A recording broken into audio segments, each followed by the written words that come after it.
Hey guys, welcome back to Ben's Build. Today we're starting on the planter. I ended up going ahead and taking off the insecticide boxes. I took all the closing wheels off last night, and just today I started working on it now. I've taken off the closing wheel bracket arms there, whatever you want to call them, tails. Notice that each one of these brackets where it's held on there is wore through really bad. You can I'm not sure if you guys will be able to see the other ones as well, but so I looked on Shoop. They're like $24 a piece, and there's roughly $180 worth there. So that's something I'm probably gonna end up ordering, but I don't know. I might try and squeeze one more year out of it. I only got 100 acres to do, so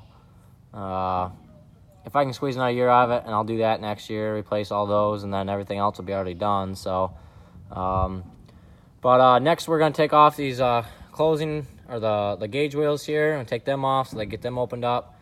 The tails here are fairly simple. There's just well, I guess the old style is just this bushing, and you can see these bushings were severely worn. It should look like that, but as you can see, that's what it looks like. So these are all junk foobar, but anyways, it's just this and that single bolt. So if it sits in there, like, you guys probably can't see that. Here, I'll hold on this side maybe.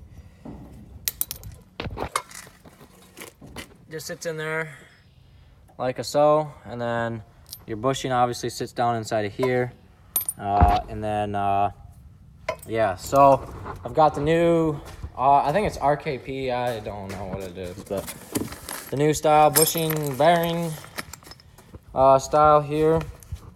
So what that's going to do is create less wear over time, last a lot longer than these bushings. And so like this race right here will get centered on that, and then it'll get welded fast. And then once it gets welded, and when you go to assemble it, you'll take your bearing, and your bearing will go through there like so.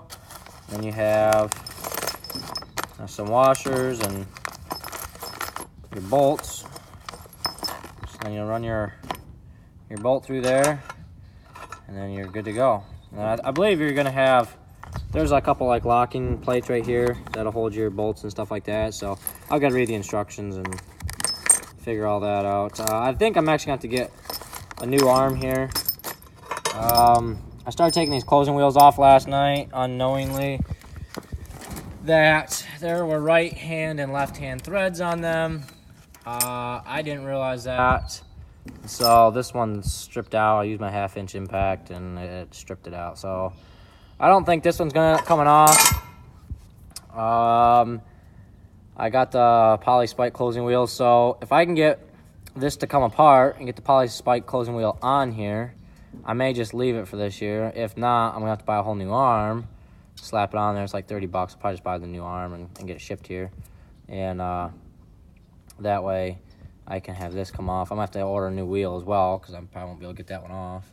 Or if I do get it off, I might just torch it off the backside there and pull it off, but we'll see. So next on the agenda, like I said, I think you guys already seen all the parts I got. I don't know if you guys seen that video yet, but I'm gonna take all these closing gauge wheels off, get them pulled out of the way. Those will be the next thing that are going to be getting taken off to the lighten these row units up a little bit. And then once I get them, get those off, I think I'm going to end up replacing the upper and lower pillow arms. I'm trying to decide on what I want to do here. I think what I'm going to do is take all the upper parallel arms off all the way down, or at least so I can get this shaft out, because what I'm going to end up replacing them bearings in there. I think that shaft actually ends right here. So it ends here and it ends over here. So what I'm going to do is probably just take all these upper parallel arms off, let these lay down, and then grind that wire wheel, that shaft, the best I can, so it'll slide through the bearings, hopefully. And then we'll see if we can't get them shafts pulled out. If I have to really struggle,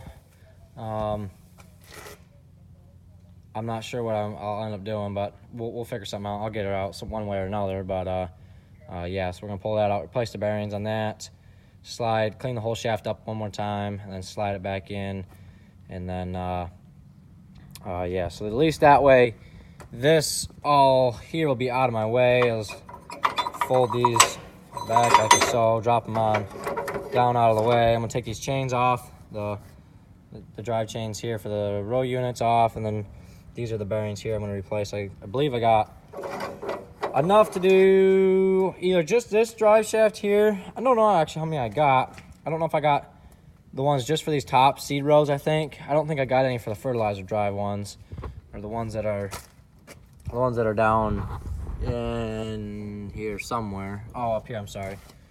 But they're on the fertilizer drive transmission. But yeah, I ended up getting one field sprayed this morning.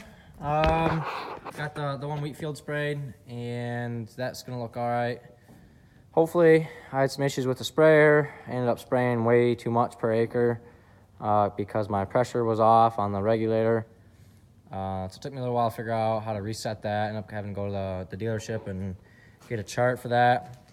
And I seen a little baby fawn this morning. It's May 14th, and there's already a baby fawn on the ground. He was just born this morning. He ended up jumping up out of the field and was barely able to walk, scramble off, but I just kind of let him go and let him get out of the way there, and hopefully his mama will find him later, but as long as he don't get eaten by a coyote. But yeah, so that was kind of exciting. So yeah, I'm gonna go ahead and get them wheels off. I'm gonna go ahead and take that fertilizer box off as well, get that out of the way as well. So stay tuned, guys.